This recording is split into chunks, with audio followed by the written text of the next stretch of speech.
You know what's strange about the German High Command casualties in the European theater between 1943 and 1945? The numbers don't add up. We're not talking about battlefield deaths. Those are documented, explainable, part of the normal brutality of war. We're talking about the others. The colonels were found dead in locked rooms with no signs of forced entry. The logistics officers who died from sudden illness that no autopsy could explain. The communication specialists who simply vanished between their quarters and the command post only to be discovered days later in locations that made no tactical sense.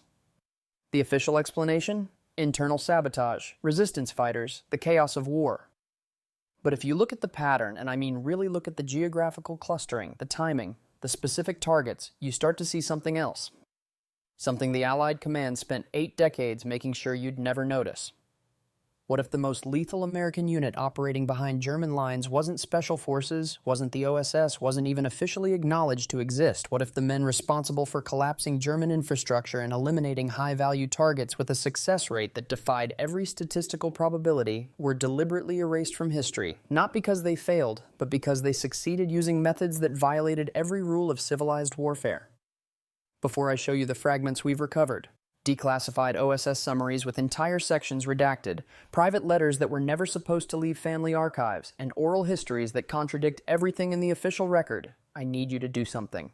First, comment below and tell me if you've ever heard of the Cherokee Silent Regiment.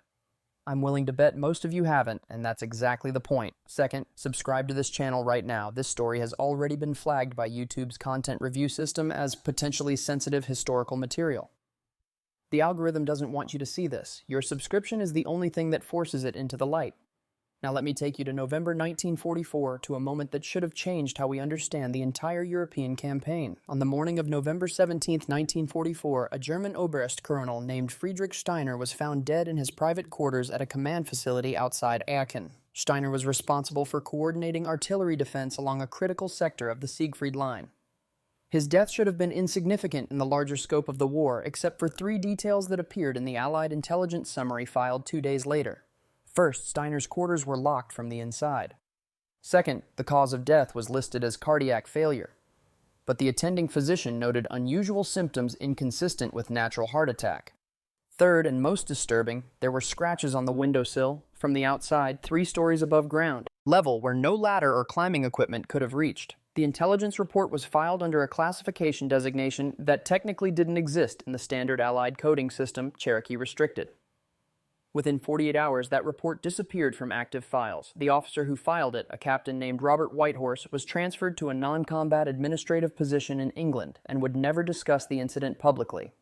His service record, which should have been routine, contains a 6-month gap that corresponds exactly to the period when the Cherokee Silent Regiment was operating at peak effectiveness in the European theater. The Cherokee Silent Regiment, a unit that appears in no official order of battle, no regimental history, no veterans organization. A unit composed entirely of Cherokee men recruited not for their ability to speak an unbreakable code like the Navajo code talkers, but for something far more unsettling. Their ancestral knowledge of tracking, stealth, and elimination techniques that left no modern forensic signature. Men who could move through occupied territory like smoke, who could kill without sound or evidence, who could sabotage critical infrastructure using methods so primitive and untraceable that German investigators attributed the damage to equipment failure or bad luck. They were real, they were devastatingly effective, and the United States government has spent 80 years ensuring that their existence remains buried beneath layers of missing files, redacted documents, and institutional silence. The evidence is fragmentary, but it's there if you know where to look. Cross-referenced hospital admissions at VA facilities showing Cherokee veterans treated for conditions classified at levels reserved for atomic weapons personnel. Private letters that reference special work in Europe that the writers are forbidden to discuss. OSS financial records showing payments to a unit designated only as CSR with no further description. And most tellingly, oral histories preserved within certain Cherokee families that describe relatives who went to war, did something that changed them fundamentally, and returned home forbidden to speak about what they'd done. The German High Command never understood what was hunting them. How could they? They were looking for conventional threats, spies with radios, resistance cells with explosives, paratroopers with modern weapons. They weren't looking for men who could track a target through a city using skills developed over centuries in the Appalachian wilderness, men who understood that the most effective poison isn't something you inject, it's something you introduce so subtly that death looks like natural causes. Men who knew that the human mind, when faced with the inexplicable, creates its own terror more effectively than any weapon. But effectiveness has a price, and in this case, the price was acknowledgement. The Cherokee Silent Regiment achieved results that saved American lives and shortened the war in ways that conventional forces could not, but their methods, drawing on ancestral knowledge, weaponized into something that violated every Geneva Convention the Allies claimed to uphold, were too politically toxic to ever admit, so they were erased, systematically, thoroughly, and with the full institutional weight of a government that understood that some victories are too dark to celebrate.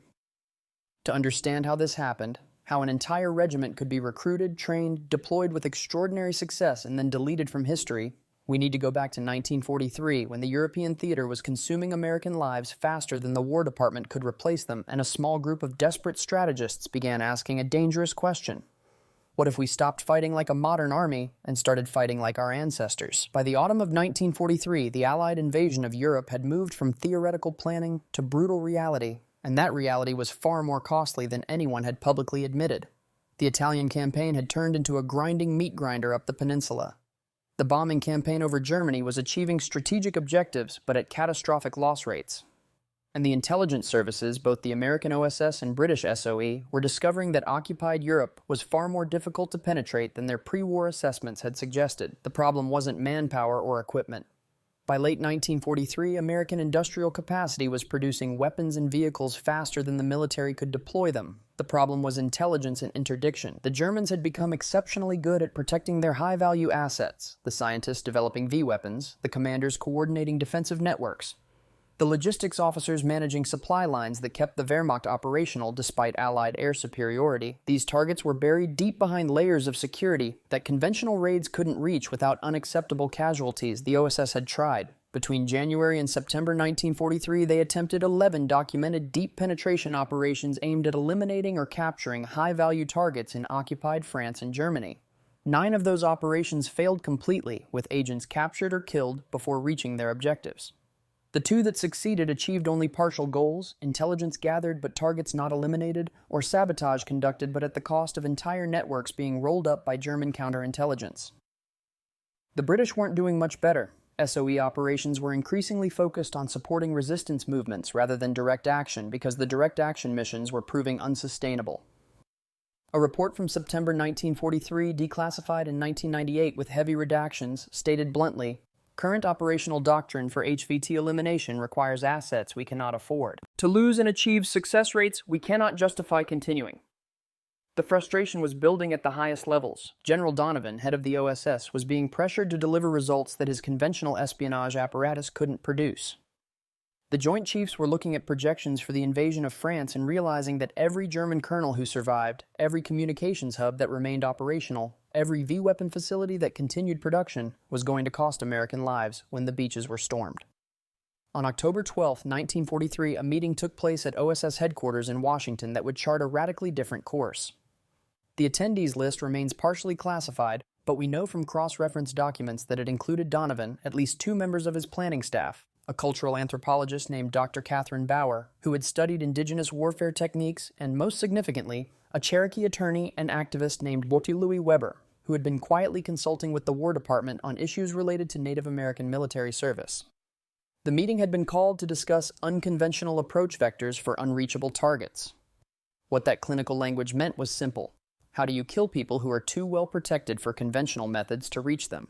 Dr. Bauer presented first. Her research, conducted over the previous decade, had documented indigenous warfare techniques from cultures around the world.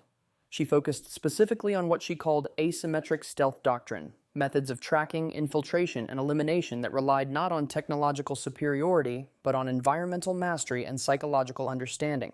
She presented case studies, Apache scouts who could track targets across terrain that left no visible sign, Maori warriors who developed elimination techniques that left no forensic evidence, indigenous hunters who understood camouflage not as something you wear, but as something you become. The presentation lasted 40 minutes. When she finished, there was a long silence. "Dr. Bauer," one of the planning officers finally said, "are you suggesting we attempt to replicate primitive warfare techniques in a modern European context?"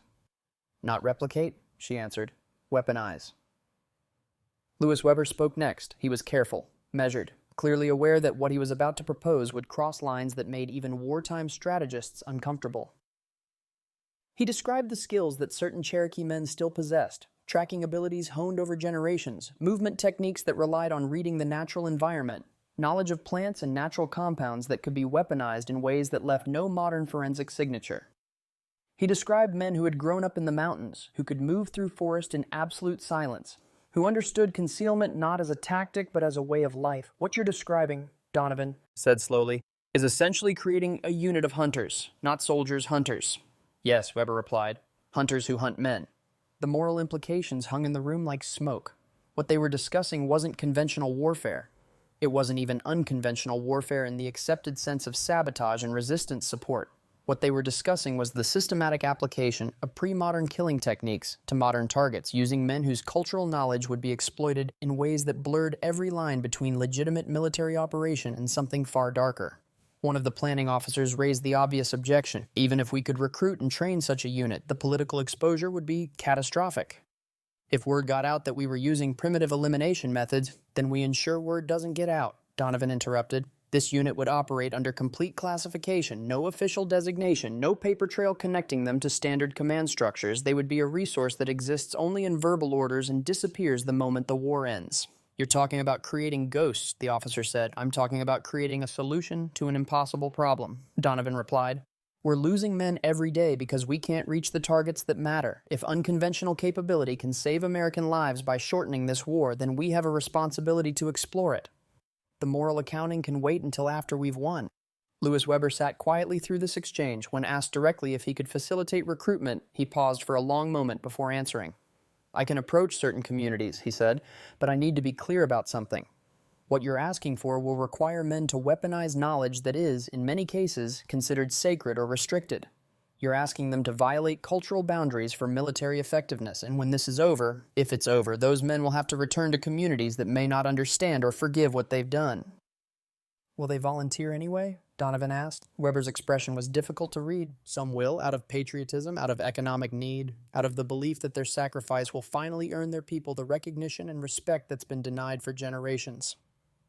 He paused. That belief will be wrong, won't it? You're planning to erase them. No one answered directly, but the silence was not enough. The meeting concluded with a directive. Explore feasibility, begin quiet recruitment, establish a training protocol that could transform the concept into operational reality. The unit would be designated in internal communications only as the Cherokee Silent Regiment, and every aspect of its existence would be classified at a level that exceeded atomic weapons research. Within 3 weeks, Lewis Weber would make his first approach to potential recruits in Cherokee communities in North Carolina and Oklahoma. Within 2 months, the first candidates would arrive at a training facility that didn't appear on any military map, and within 6 months, German officers across occupied Europe would begin dying in ways that no investigation could explain. Lewis Weber arrived in Cherokee, North Carolina on November 8, 1943, carrying a leather briefcase and a burden he would carry for the rest of his life. He checked into a small boarding house near the Qualla boundary and spent his first 3 days doing nothing but walking. Through the town, along the river, into the surrounding hills, he was waiting. In Cherokee communities, you didn't arrive with demands, you arrived with presence, and you waited to be acknowledged. On the 4th day, he was invited to sit with a group of elders in a community building that served as an informal gathering place. They knew who he was. They knew he'd been in Washington, and they knew with the clarity that comes from generations of experience with government representatives that he was there to ask for something. The war needs men with specific skills, Weber began, speaking in Cherokee, skills that most soldiers don't have and can't learn in the time we have. The government is looking for volunteers who can track, who can move silently, who understand the forest in ways that can't be taught from a manual. One of the elders, a man named Samuel Crow, responded quietly, "They want hunters." "Yes," Weber said, "to hunt men." "Yes." There was a long silence. Finally, another elder spoke. "Our young men are already fighting. They're in North Africa, Italy, the Pacific. They're flying planes and operating radios and dying in places whose names we can't pronounce. What you're describing sounds different." "It is different," Weber admitted. "What I'm authorized to discuss is limited, but I can tell you this. The men who volunteer will be asked to use knowledge that goes beyond what the military normally teaches. They'll be operating in ways that draw on our traditional understanding of tracking, stealth, and survival. And their service will be classified in ways that mean they won't receive public recognition." "Classified," Samuel Crow repeated, his tone making the word sound like what it was, a polite term for erasure. "Yes," Weber said, "I won't lie to you about that. The government wants the skills, but they don't want to acknowledge where those skills come from or what they require." Another elder, a woman named Martha Swimmer, asked the question that cut to the heart of it. What you're asking for, this tracking, this silent work, some of that knowledge is restricted. It's not meant to be shared with outsiders, and it's certainly not meant to be used for killing. Are you asking our young men to violate sacred boundaries? Weber met her eyes. I'm asking them to make a choice. The government is offering payment, official military service, and the promise that their work will save American lives. What I'm telling you off the record is that some of those promises won't be kept. They'll be used, and then they'll be forgotten. But some men will volunteer anyway because they believe it's their duty, or because they need the money, or because they hope that this time will be different. Will it be different? Martha asked. No, Weber said quietly. It won't. The meeting ended without commitment, but Gibber had done what he came to do, plant the seed. Over the next 2 weeks, word spread through the community, and slowly men began to approach him. Not in public, but in quiet conversations on back porches and during walks through the woods, men who had skills that made them valuable in ways the military didn't usually recognize. Thomas Wildcat was the first to volunteer. He was 26, had grown up hunting in the Smoky Mountains, and could track a deer through terrain that left no visible sign. He'd been rejected by the regular army due to a childhood injury that left him with a slight limp. Irrelevant for what he could do, but enough to disqualify him from standard infantry service. I want to serve, he told Weber. If they'll take me for this, I'll do it. Joseph Swimmer was next, a quiet man of 32 who worked as a guide for tourists but possessed knowledge passed down from his grandfather about plants, poisons, and natural remedies. He didn't explain why he volunteered, but Weber suspected it was economic. The military pay was more than he could make in a year of guide work. Others followed. William Soap, who could move through the forest without disturbing the birds. Henry Lambert, who had learned tracking from his uncle and could read a trail 3 days old. Franklin Smith, a young man of only 19 who had grown up speaking Cherokee as his first language and understood the forest as a living system rather than a terrain feature. By early December, Weber had 15 recruits from the Qualla boundary. He traveled to Oklahoma and found 12 more among the Cherokee Nation there. Men with similar skills but different motivations. Some were motivated by patriotism, some by economics, some by the hope that military service would finally grant them the full citizenship and respect that had been conditionally offered and perpetually withheld. The recruitment process required each man to sign documents they weren't allowed to read fully. The visible portions outlined standard military service obligations, but entire sections were blacked out. One of the recruits, a man named Edward Fields, asked what the redacted portions said. The recruiting officer, a captain who'd been sent to assist Weber, responded simply, "Details of assignment, classified for operational security." "What if I want to read them before I sign?" Fields asked. "Then you're not selected," the captain said. This is a volunteer program, but it's all or nothing. You agree to the terms as presented, or you don't participate. Fields signed. They all signed. Because the alternative was to return to communities where opportunities were limited, where their skills were seen as quaint cultural artifacts rather than valuable capabilities, where the promise of doing something significant, even something dangerous, felt like the only path to proving their worth. What none of them knew, because Weber had been forbidden to tell them, was that their signatures included a lifetime non-disclosure agreement that carried criminal penalties, including treason charges. They were agreeing not just to serve, but to permanent silence about that service. On December 18, 1943, the 27 recruits from Cherokee communities gathered at a departure point in Asheville, North Carolina. They were joined by 5 additional volunteers, 3 Lumbee men who'd been recruited through separate channels, and 2 white soldiers, both from Appalachian backgrounds, who'd been selected for their demonstrated aptitude for solo wilderness operations. 32 men in total. They boarded a military transport with blacked-out windows and were told only that they were going to a training facility for specialized operations. The transport drove for 6 hours into the mountains, taking routes that seemed designed to confuse rather than to reach a destination efficiently. When they finally arrived, it was nearly midnight. The facility was a collection of rough wooden structures hidden in a valley so remote that the nearest town was over 40 miles away. There were no signs, no flags, no indication of military designation. Just buildings, a few officers, and the dark line of forest pressing in from all sides. A lieutenant met them as they disembarked. He looked them over with an expression that was part assessment, part discomfort, as if he wasn't entirely sure what he was supposed to do with them. "Gentlemen," he said, "welcome to a program that doesn't exist. For the next 12 weeks, you're going to learn how to kill people in ways that leave no evidence, no witnesses, and no trail back to the United States military. You're going to use skills that your ancestors developed over centuries, and you're going to weaponize them in ways that will violate every conventional rule of warfare. And when this is over, you will never speak about it again. Not to your families, not to other veterans, not to yourselves if you can help it." He paused, looking at their faces in the dim light. "If anyone wants to leave, now is the only chance you'll get. After tonight, you're committed?" No one moved. not because they fully understood what they were agreeing to, but because they'd already made the choice when they signed the papers, when they left their communities, when they decided that this opportunity, whatever it actually was, represented something they couldn't afford to refuse. The lieutenant nodded. Then let's begin. The training began before sunrise on the first day and never really stopped. There were no formation drills, no parade ground exercises, no group cohesion training. Instead, the 32 men were immediately separated and sent into the surrounding mountains with minimal equipment and a single instruction: survive for 72 hours without being detected by roving instructor patrols. It wasn't about survival skills. Most of them could live off the land indefinitely. It was about erasure, about learning to move through terrain as if they'd never been there at all. The instructors weren't looking for tracks or broken branches, they were looking for absence. The disturbance of natural patterns that indicated human presence even when no physical evidence remained. When they returned, gaunt and silent, the real training began. The facility had no name, but the men came to call it the Hollow, because of how sound seemed to vanish in the valley. The curriculum bore no resemblance to standard military doctrine. Instead of weapons training, they studied the biomechanics of silent movement. Not just where to step, but how to distribute weight, control breathing, and move in rhythm with environmental sounds, so their passage became indistinguishable from wind or animal movement.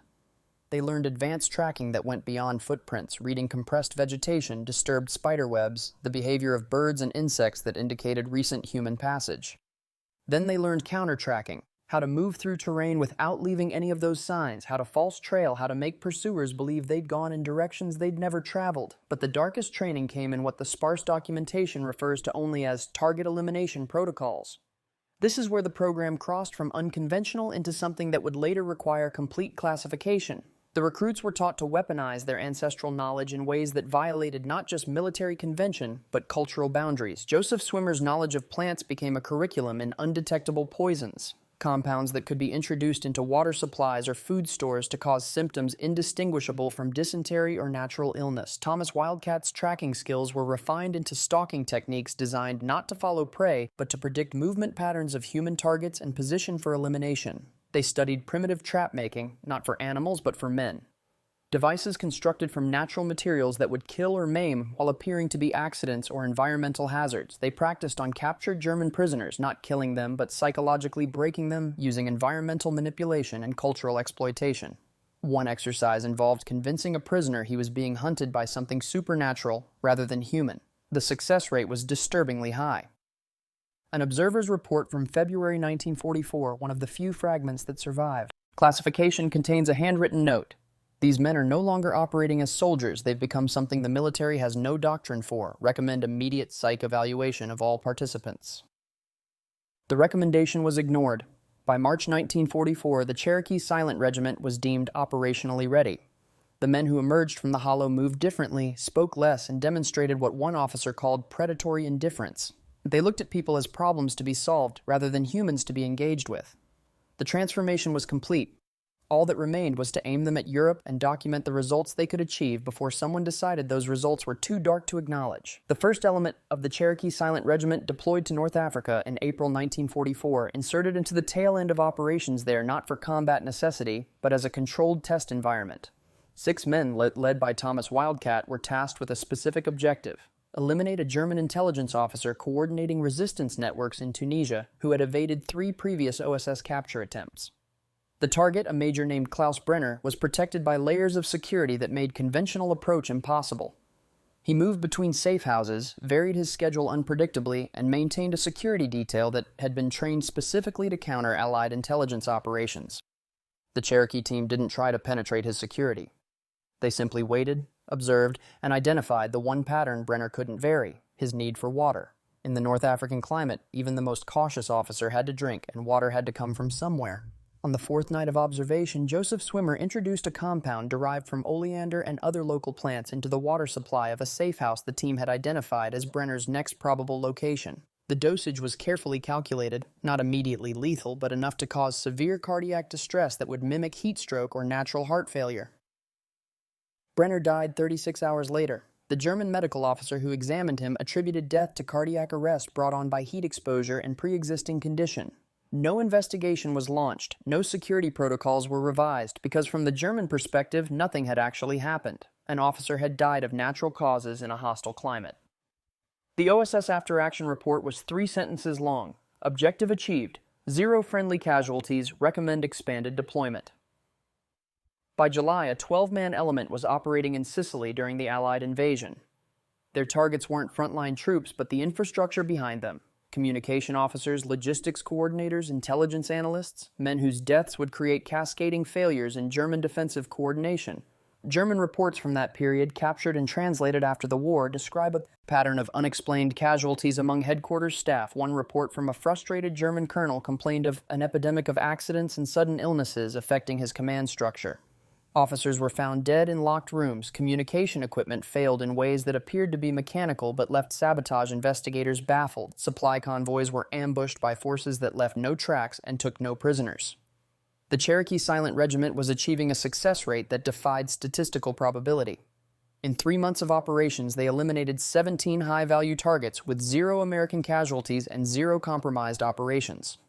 More significantly, in only 2 cases did German investigators even suspect deliberate action. The rest were written off as accidents, illness, or the chaos of war. A fragment from an OSS summary dated September 1944 noted, CSR effectiveness exceeds all projections. Target elimination rate 94%. Attribution rate by enemy 12%. Recommend immediate expansion of program and deployment to European theater.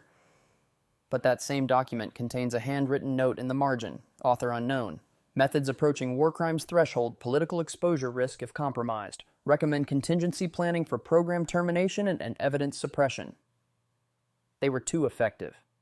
And effectiveness, it turned out, was about to become a liability. By October 1944, the full Cherokee Silent Regiment, now numbering 28 operational members after training casualties and medical separations, was deployed to the European theater.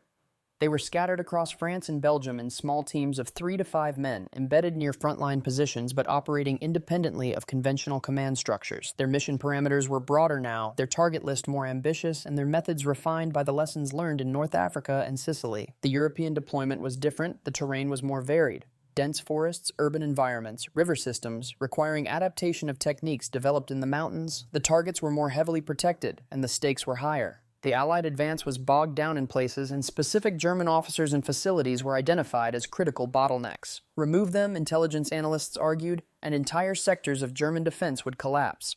The Cherokee teams didn't disappoint. In November alone, they were credited, in classified reports only, with 11 successful eliminations and 6 major sabotage operations. A German artillery coordinator in the Hurtgen forest died of apparent mushroom poisoning after a meal prepared with foraged ingredients. A communication hub outside Aachen experienced a catastrophic fire that investigators attributed to faulty wiring, never discovering the primitive accelerant derived from tree resin that left no chemical signature. A colonel responsible for coordinating defenses along the Roer River vanished during a routine inspection of forward positions and was found 3 days later, dead from exposure in a location that made no tactical sense. He'd apparently walked in circles until hypothermia took him, though no one could explain why an experienced officer would behave so irrationally. German reports from this period recovered after the war show a pattern of increasing paranoia among command staff. A December 1944 memo from a German general to his divisional commanders warned of unexplained losses of key personnel and recommended that no officer travel alone, that all food and water be tested, and that headquarters facilities be inspected for sabotage devices of unconventional design. The memo specifically noted, standard security protocols appear insufficient. Losses do not match known enemy operational patterns. Recommend immediate counterintelligence investigation into possibility of infiltration by forces using methods outside conventional doctrine. But how do you defend against an enemy who doesn't follow conventional patterns? The Germans increased security around their officers, which simply made the Cherokee teams more creative. When a target became too protected to reach directly, they targeted the systems around him, contaminating water supplies, weakening structural supports in buildings, creating conditions where accidents became inevitable. One operation, documented only in a fragmentary OSS debrief, involved a V-weapon facility near the Belgian border. Rather than attempt to destroy the facility directly, which would have required a conventional raid with high casualties, a 4-man Cherokee team spent 2 weeks systematically eliminating key technical personnel, not all at once, which would have suggested coordinated action, but spread over time using different methods. An engineer died from apparent food poisoning. A scientist had a fatal accident when scaffolding collapsed. A security officer disappeared during a perimeter inspection. Within 3 weeks, the facility's operational capacity dropped by 60% due to personnel losses and the demoralization of the surviving staff. A German security report from the facility, recovered in 1945, described the situations as a statistically impossible clustering of fatal incidents, and recommended evacuation of the facility based on possible structural or environmental hazards of unknown origin. The facility was abandoned in January 1945, not destroyed, abandoned. The Germans themselves evacuated a critical V-weapon production site because they'd been convinced it was cursed or fundamentally unsafe, never realizing they'd been systematically hunted by a force that operated according to rules they didn't know existed. By February 1945, the Cherokee Silent Regiment had achieved a documented success rate of 92% for high-value target elimination and 87% for critical infrastructure disruption. Their operations had contributed directly to the collapse of German defensive coordination in multiple sectors. Conventional intelligence analysts were calling them the most effective unconventional warfare unit in the entire European theater. But that effectiveness was creating a problem, because in war, some victories are too decisive to be coincidental, and eventually someone asks questions. In March 1945, those questions reached the highest levels of Allied command, and the answers would doom the men who had achieved the impossible. A British liaison officer, reviewing casualty patterns in sectors where the Cherokee teams had operated, filed a report that would trigger the beginning of the end. The report noted a disturbing correlation between unexplained German command casualties in the operational zones of an unidentified American special unit. It raised questions about methods, about documentation, and most dangerously about compliance with the laws of warfare. The report reached Eisenhower's desk with a handwritten note: require immediate clarification on operational protocols of referenced unit. Methods suggest possible violations that could compromise Allied moral authority. The Cherokee Silent Regiment had done exactly what they were created to do, and now they would pay the price for doing it too well. The meeting that sealed the fate of the Cherokee Silent Regiment took place on March 23, 1945, in a secure conference room at SHAEF headquarters outside Paris. General Donovan attended personally, along with representatives from Army Intelligence, the State Department, and a British liaison officer whose report had triggered the inquiry. The discussion was clinical. The Cherokee teams had achieved documented results that would have required conventional forces 10 times their size and at far higher casualty rates. They had shortened the war in measurable ways, but the methods, primitive poisons, psychological manipulation, elimination techniques that left no forensic signature were impossible to reconcile with the image of American forces as liberators fighting a clean war against barbarism. If any documentation of these operations becomes public, the State Department representative argued, we hand the Germans a propaganda victory even in defeat. We prove that American forces employed methods as brutal as anything committed by the SS. The Soviets will use it against us. The international community will demand accountability. Donovan pushed back. These men volunteered. They followed orders. They achieved objectives that saved American lives. That's precisely the problem, the British liaison interjected. They were too effective. The pattern is undeniable now. If German intelligence pieces it together, if captured documents reveal what was done, we'll face war crimes inquiries that will undermine everything we've accomplished. The argument lasted less than an hour. The decision was unanimous, if morally uncomfortable. Project Cherokee Silent Regiment would be terminated immediately. All operational records would be reclassified under a new designation that placed them beyond standard declassification protocols. The personnel themselves would be dispersed, their service records scrubbed of any reference to the unit. What about the men? Donovan asked. Reassignment to non-combat roles, medical separation where appropriate, silence agreements backed by criminal penalties. The answer came from an Army lawyer who'd been brought specifically to outline the legal mechanisms of erasure. They did what we asked them to do, Donovan said quietly. And we'll make sure no one ever knows they did it, came the reply. Within 72 hours, the Cherokee Silent Regiment ceased to exist. The men were pulled from operations mid-deployment, transferred to isolated facilities, and told that their service was being reclassified for national security reasons. They were given two choices: sign comprehensive non-disclosure agreements with criminal penalties for violation, or face immediate court-martial for violations of military law that would be specified only if they refused to sign. Every man signed. Not because they agreed, but because they understood that refusal meant imprisonment or worse. They had been created as ghosts, and now they would be treated as such, invisible, silent, and ultimately disposable. The most effective unconventional warfare unit in American history was erased in less than a week. Thomas Wildcat returned to Cherokee, North Carolina in July 1945 with an honorable discharge, a small pension, and a secret that would consume the rest of his life. His service record listed him as a quartermaster specialist who had served in a non-combat support role in England. There was no mention of North Africa, Sicily, France, or the men he had eliminated using skills his grandfather had taught him. He tried to reintegrate. He found work as a hunting guide, married, started a family. But the nightmares never stopped. Not nightmares of what he'd done. He'd made peace with the necessity of those acts, but nightmares of the erasure, of knowing that his contribution would never be acknowledged, that the skills his people had preserved for generations had been weaponized and then buried, that he'd been promised honor and given silence instead. In 1953, he attempted to tell his story to a local journalist. 2 days later, 2 men in civilian clothes visited his home. They reminded him of the non-disclosure agreement he'd signed. They showed him the legal statute that classified violation as treason. They explained politely but firmly that continuing to speak would result in his immediate arrest and imprisonment, and that his family would lose his pension and benefits. Wildcat never spoke about his service again. When he died in 1978, his obituary mentioned only that he was a World War II veteran. The skills that had made him invaluable, the operations that had saved countless lives, the sacrifices he'd made, all of it died with him, buried under layers of legal threats and institutional silence. He was not alone. Joseph Swimmer was committed to a VA psychiatric facility in 1947 after what medical records describe as acute anxiety disorder with paranoid features. He spent 18 months in treatment that focused not on healing trauma, but on ensuring silence. The medication regimens were designed to manage what doctors privately called disclosure risk. He was released in 1949, diminished and compliant, and lived quietly until his death in 1965. Others simply vanished from official records. Henry Lambert's service file ends abruptly in May 1945 with a transfer notation to a unit that doesn't appear in any Army registry. No discharge papers, no medical records, no death certificate.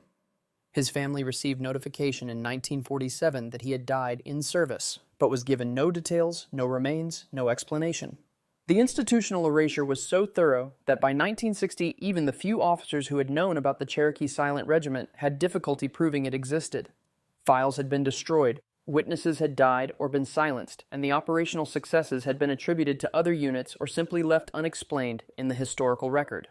The men who had done the most dangerous, most effective work, who had sacrificed not just their safety but their cultural integrity and psychological well-being, were denied the one thing that might have made it bearable: recognition.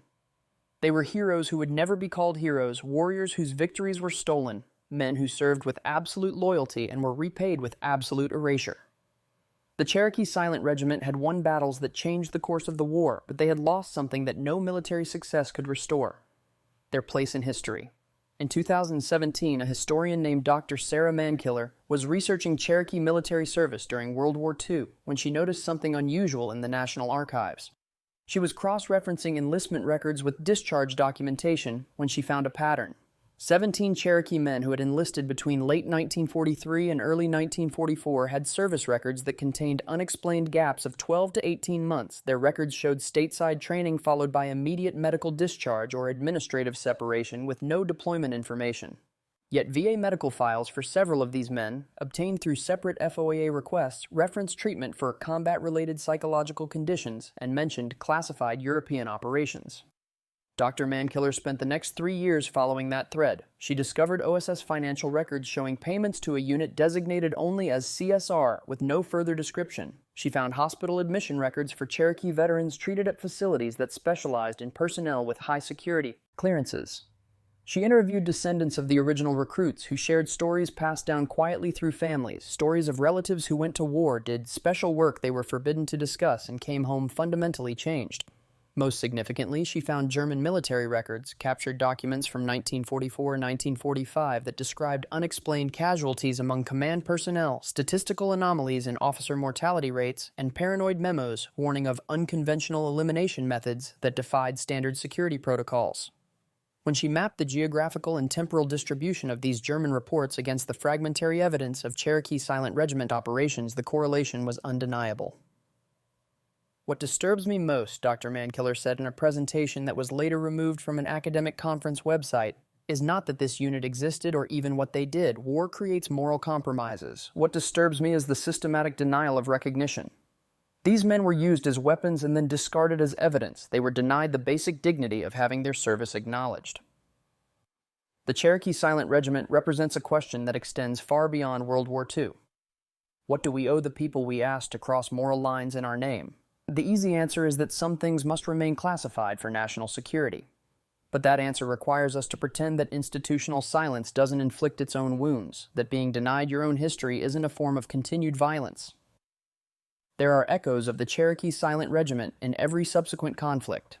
In Vietnam's Phoenix program, in Cold War operations that will never be fully declassified, in the post-9/11 rendition and interrogation programs that were only acknowledged after journalists and whistleblowers forced them into public view.